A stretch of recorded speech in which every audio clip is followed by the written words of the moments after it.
ইরানে হামলার পর বড় বিপাকে পড়েছেন ইসরায়েলের প্রধানমন্ত্রী বেনিয়ামিন নেতানিয়াহু। দেশটির বিরুদ্ধে জয় দাবি করেছেন তিনি। তবে জরিপ বলছে নেতানিয়াহুকে আর বিশ্বাস করেন না বহু ইসরায়েলি। 28 জুন বিবিসির এক প্রতিবেদনে তথ্য জানানো হয়েছে।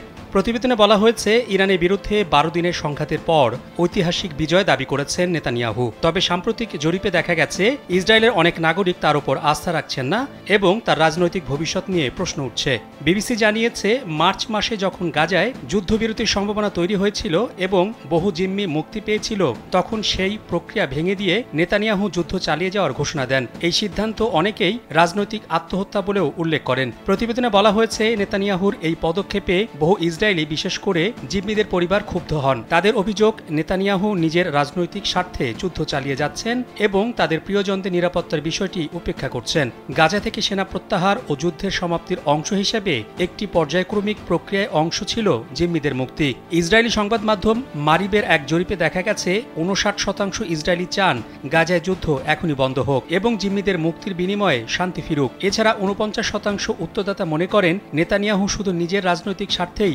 যুদ্ধ চালিয়ে যাচ্ছেন।